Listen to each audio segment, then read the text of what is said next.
Hey everybody, Breakthrough Health and Life Coach Glenn Haddam here. I'm here with my good buddy George Carpenter, and we are going to talk to you a little bit today about how to amplify your life, how to switch gears and turn something that can be a current problem we're facing or challenge into an opportunity for something greater than just our own personal success, but an opportunity to inspire others and find the greatness within them that we're all being asked at some point or another in our life to step out of our comfort zone and grow and expand and serve others. And so myself, I've had numerous challenges throughout my life, throughout my business career, my personal life, and it's given me the opportunity to step up in a greater level of servant leadership with others, and to not necessarily listen to so many things externally, but to listen with a greater ear within, with the wisdom that's willing to move through and stretch my bandwidth. And so George and I have been talking for a little bit, and we've kind of just got onto this pivoting point where we are starting to step into the fire of, you could say, call it in the modern day, everyone calls it transformation, but I like to call it amplification, an opportunity to expand something that wants to be seeded from deep within us, that's wanting to move through us and take us to places we haven't gone before. And so we've been in kind of a conversation just around, your in this last couple of years here, there's been a lot of signals from life that have moved you off of your plan. And maybe sharing a little bit about kind of where you were, what you were doing in life, and then what happened, and then where we're at now, what we're starting to, we're both being kind of guided by this thing that's bringing us together, this project, so to speak. Sounds good. Okay. Yeah, so around 10 months ago, I found a tumor within my spinal cord, embedded in there, and before that I had been having some issues with mobility and strength in my legs. I'd seen a bunch of specialist doctors, finally figured out it was a tumor, went and got it removed, which has left me with an incomplete T4 paralysis from the chest down. And I started that process, that surgery, thinking that I was going to come out with the level I was at and then be able to build on that and get stronger again. They told me that, yeah. And then so when I came to, I was, couldn't really feel anything below my chest, couldn't move anything, and after a couple days in the ICU, reality started to kick in, and I immediately fell into this kind of victim mindset of like, why did this happen to me? They told me I was going to be fine. I went willingly into this and was kind of felt misled by doctors and specialists saying, oh, this is a good thing, you're going to get it removed and you're going to get back to normal. And throughout the physical therapy process, I didn't really place much emphasis on getting my body stronger or things like wheelchair skills, because I was like, hey, I still felt like this is temporary. I'm going to be walking in a couple weeks. I don't need these things. I'm going to be fine. But I need how to learn how to transfer or, go to the bathroom properly, all these things that you need to learn when you're in a wheelchair. And you're an athlete, you're going back to just being an athlete, because you're already like, I have coordination, I do all these things, like, just get through this. I know, yeah, like right before the surgery I was surfing and I'm snowboarding and all the things that I love to do at a high level still. I was feeling weakness in my legs, but I was still performing my sports at a high level. At a high level, very high level compared to most. Yeah, not professional, but yeah. Close enough. And and then, I think while in the hospital, I just focused completely on getting my legs stronger. And that's kind of where my focus has been the last 10 months. And, it led to a lot of sadness because I wasn't seeing the results of the effort that I was putting in. And I feel like I met Glenn at a very pivotal point. It was like, okay, most doctors think certain, that recovery happens within a year. I'm gonna just be in a wheelchair. I'm gonna accept this. And I was kind of going back to like my old work, my old habits, and I don't think it would have been healthy to do that. I think I was using them as a distraction, and my heart really wasn't in it like the way it was before. And now with you, I'm really focusing on like, okay, how can I see this thing that happened to me as an opportunity, as a blessing, as part of God's plan. So not just like put a positive spin on it, Yeah. nonsense of like, okay, I'm just gonna pump up myself for the moment with a, you know, optimistic, you know, feel good thing, when really I need to actually, I gotta approach this thing like differently. Yeah. And speak up a little bit with the wind, because when the breeze comes up, because Oh, yeah. just a little bit. For sure. Yeah, not just like a positive spin on it, like, oh, this is, you know, this is all going to be good, but maybe seeing this as an opportunity to better my life, make it better than it was before, and kind of create this, use it as like a way to create change, an opportunity to inspire others, to help others.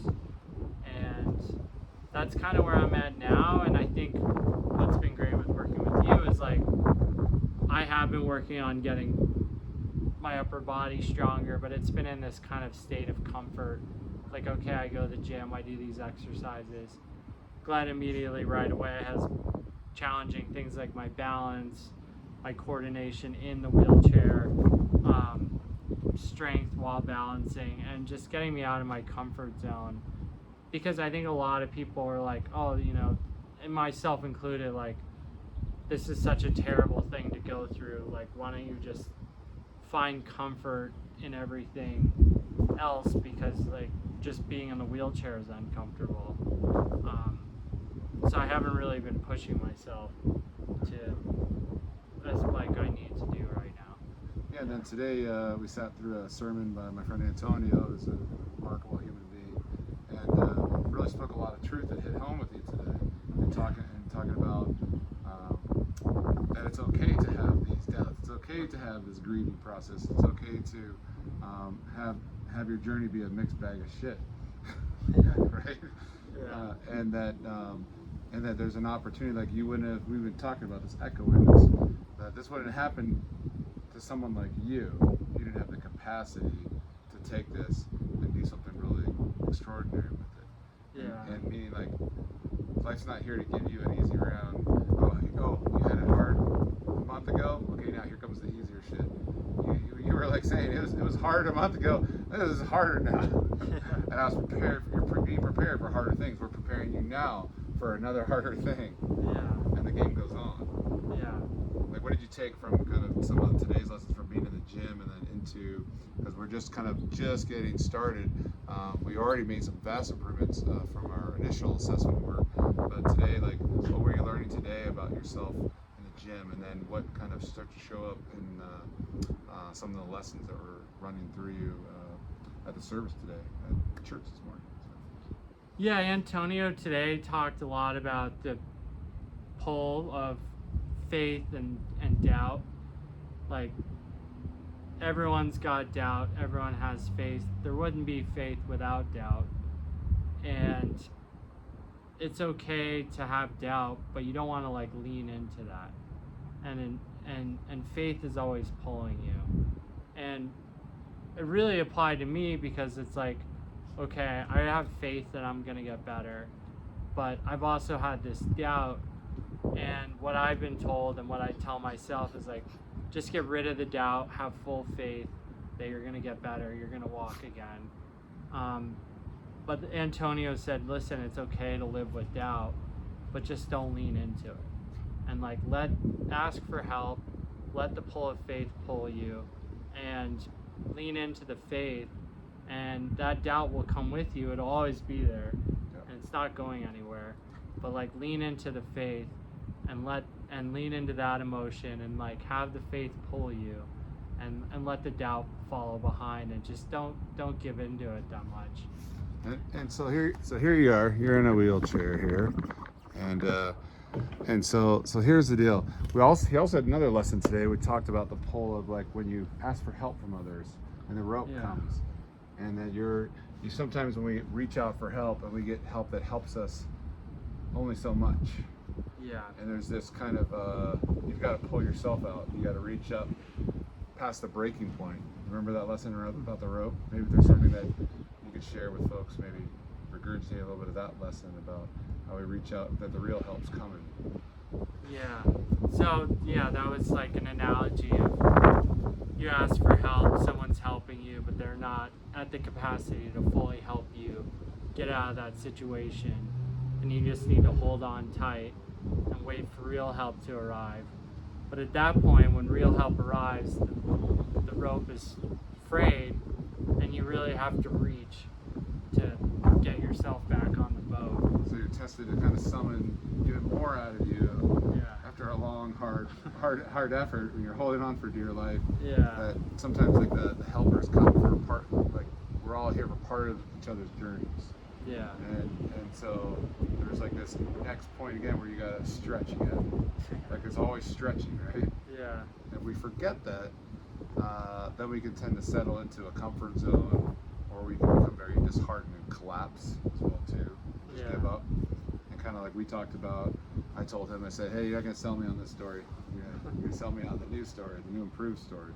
Yeah. And so what's a new improved story that we're working on stepping into right now? We're starting to get a little more buy-in on, which is the idea of, he was talking about there's like two options here. There's like, all right, well, maybe I just become really badass with this wheelchair. So we're looking at like, okay, this is a different kind of surfboard I'll use. This is a different kind of, like yesterday you're out mountain biking. I mean, this guy goes after it, but he's like, all right, well, I'm just gonna be the fucking David Goggins, the optimized guy of this. Yeah. The other option is do whatever I gotta fucking take, decide to make this thing happen and go all in and risk everything, become a badass doing all these things with this wheelchair, right? Build strength, do all the sports and activities that you love, help others, and then this leads to, this is the likely candidate for leading to him up walking. Yeah. Walking, running, climbing, skydiving, all the things that you love to do. And then all of a sudden now this pull that's on you right now is much bigger than you, because this could help a lot of people. Definitely. So you're not the first one in this, right? You're watching other folks that don't have the athletic background. They didn't take this too well. Yeah. Yeah, I mean, the story I'm leaving behind, and with like the boat analogy, was, I was in outpatient physical therapy for 6 months, and it was what I needed, and I've gained some mobility back, but I feel like I wasn't pushing myself and they weren't pushing me and getting me out of my comfort zone as much as I needed to. And maybe it was at the time, but right now I'm at this point where I'm like, okay, that wasn't working. What do I need to do now? And yeah, I think optimizing life now, like making life better now by getting stronger, improving my balance, doing the sports I love in an adaptive way. I can do that while also holding the space for like faith and like, I'm gonna get better.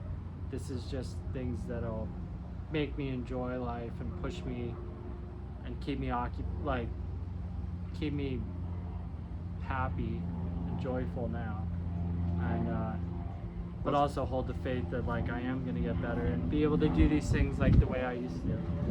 Let's give the hard, like the sunglasses off, hard honest look to the camera on like, how do you feel right now? Scale of 1 to 10, I'm certain I'm gonna fucking walk, run, bike, swim, do all the crazy things. Like scale 1 to 10, how do you honestly feel right now, so that people actually know what it's like to be in your shoes at this point in time? Because we're gonna continue to record these. How do you feel right now when it comes to your level of certainty around that? And then, because you're riding with uncertainty, you're riding with doubt. Yeah. So I think if you could share this, then people go, okay, this guy isn't giving one of those fake it till you make it speeches. I'd say my level of certainty is a 2. Yeah. Yeah. I mean, I think maybe that's something on my path to learning, is like, what's the difference between faith and certainty? For me, like, I have faith, I can see it, I can visualize it, I can believe it, but am I certain? I'm not certain that that's going to happen. I mean, we're kind of all told that like within a year is like the max window of healing, that it can go outside of that. Some can happen quicker, some can happen longer, but you know, all these milestones I've hit, you know, they say the swelling goes down after 4 months. So like 4 months is when you should start to see rapid recovery. That didn't happen for me, so that was a big blow. They say 6 months is when it should be ramping up. That didn't happen, so that was a big blow.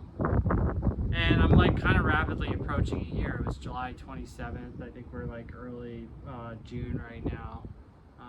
So year's approaching, and yeah, my level of certainty has just kind of gone down since the 4 month mark.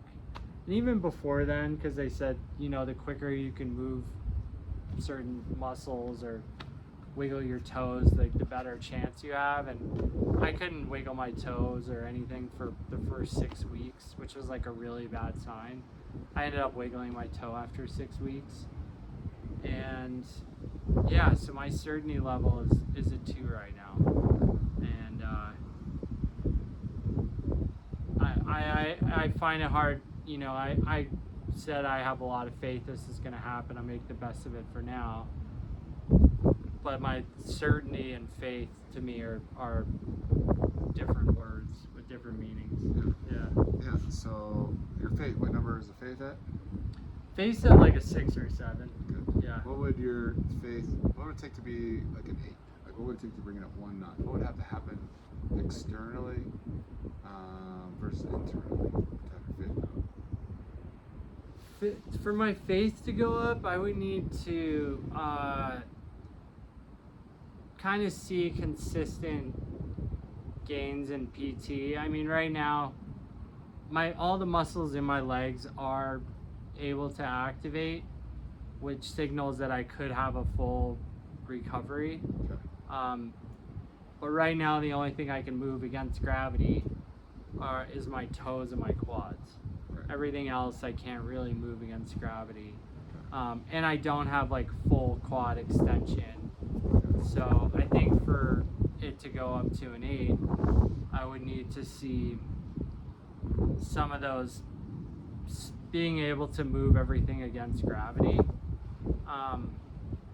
Also, I think like some discipline of the mind and the body will help kind of discipline me into focusing like my energy of like a stronger mind, a stronger body will like have a stronger faith. Right. Yeah. So that going back to like the internal side, the mindset.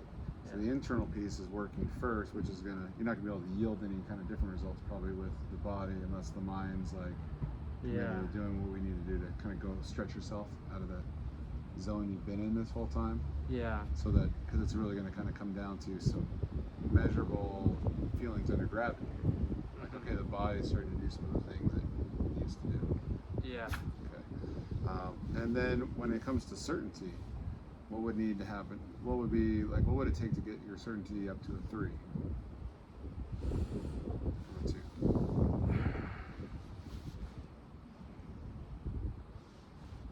I would probably need validation from some kind of, like right now, this is me speaking right now, but I would need some validation from either a physical therapist or a doctor saying this is, you know, you are going to get better.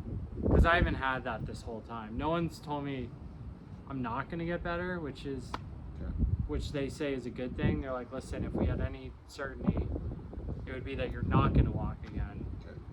The fact that we're not certain means that there's a chance, but we're not certain you're going to walk again. Okay. So this could be, so I'm hearing external validation Yeah. from an authority figure Yeah. to then going back to your being the original authority, right? God, the original. Okay. So when we talk about the story of the rope and like these guys are capable of getting you to this point and you hold on for dear life to the next folks. So this might be a time where he starts to go, okay, these doctors told me such and such, and it's been helpful to a certain point. Maybe I need to explore some other specialists to get that another point of view or another different kind of validation. Yeah. And maybe there's some different measurements, but that, look, there's the mental and physical piece, moving those needles, moving, like if we're on a spreadsheet, moving the numbers a bit, millimeter by millimeter, centimeter by centimeter, inch by inch, foot by foot. Just like we see some improvements happening in the upper body, when you see you engage, you get a louder improvement there, and then downstream we're seeing like small things that we're sensing. Yeah. But I think wrapping your brain, would it make sense to you to wrap your brain around, okay, what would help me shift to another level of certainty so I can get that momentum going?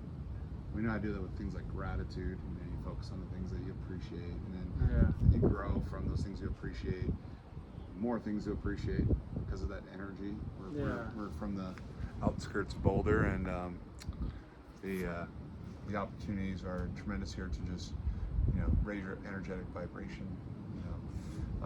But we're at a stage right now where we get that, and it would be very powerful to have medical authority saying, "Fuck yeah, this is working." Yeah. Okay, this is actually, here's why it's working, here's how it's working, this is working. Not, no news is good news. Yeah. So we're trying now to look at measurables. So we need to see improvements on a regular basis. We need to be moving that, it's kind of like we measure it, we can improve upon it. Yeah. That's what we need right now. Yeah. Like validating circumstances. Yeah. So there's also a block for a lot of people around when it comes to belief. So I found, like, even when it comes to like spiritual, there's a ton of believers that believe in God, believe in those things. But do you know God? And does God know you? Do you have a relationship? Do you have a really, are you building an understanding?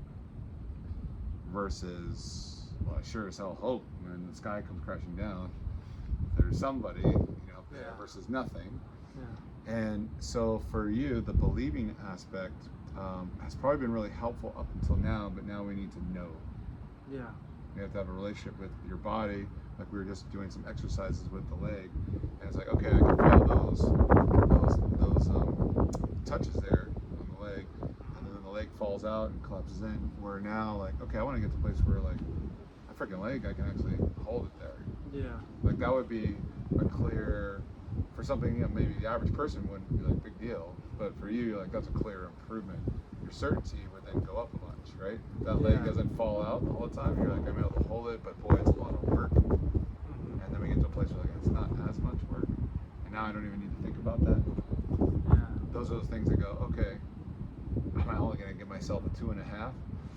Or am I going to give myself maybe a 5 or 6? Because that would reframe my attitude, my energy around the improvement process. It's kind of like bringing gratitude into the more things to be grateful for.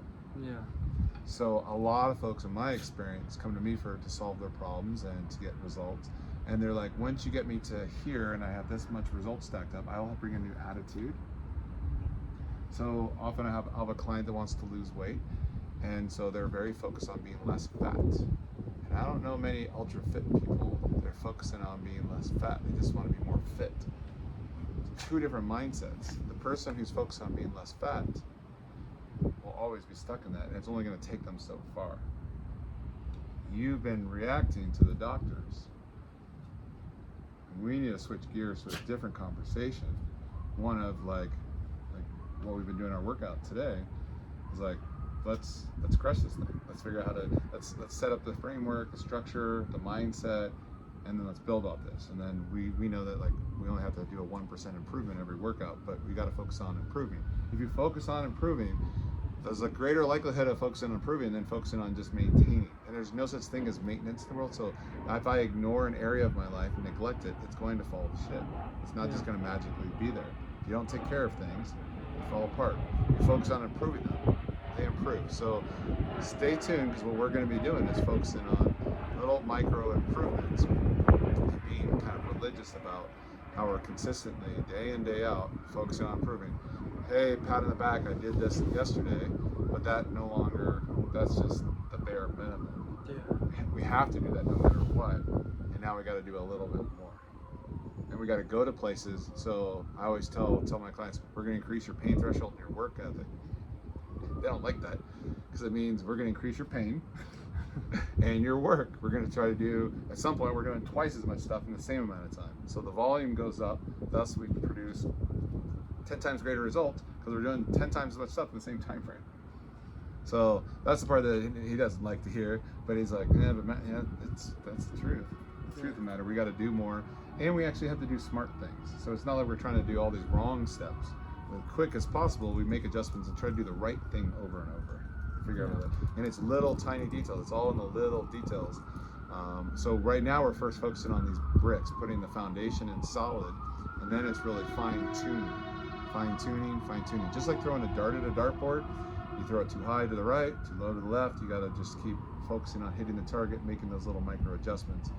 And I'll use another example. I use it all the time, which is like if you're out mountain biking and you see a big giant rock there, you don't stare at the rock and crash into it. Or like Tony Robbins say, you're racing a car around a track, you don't stare at the wall, you'll turn into the wall at that speed. You focus on where you want to go.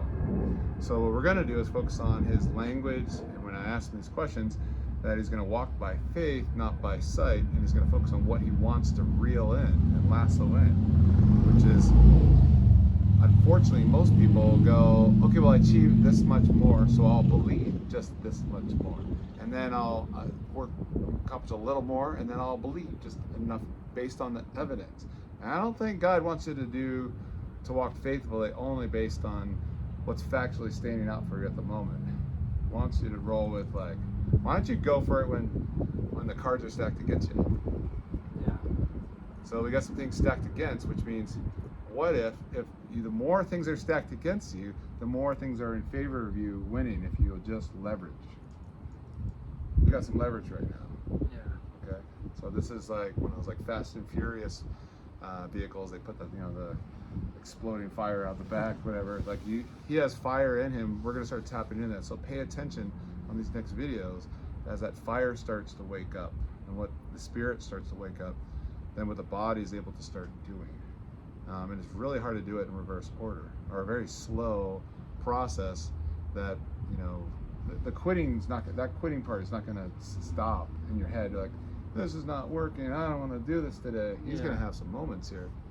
I'm going to have some moments scratching my head going like, well, but we get to push through those and walk by faith and see this vision, and hopefully you'll enjoy this story unfolding here in real time. There's nothing, like, make sure you don't stand up before you stop.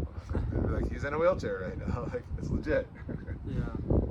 But hopefully this will be some inspiration, not to be entertained by it, but to get out and do your thing. Like, if he can do this, then I can go do, what's that thing you need to do today? What's that little baby step? Just do that, just like we're doing. It's hard. It's simple stuff, but it's hard to do. Got to do that on a regular basis. So I'm super appreciative to be on the journey with you and to see what unfolds. Okay? Stay tuned for more.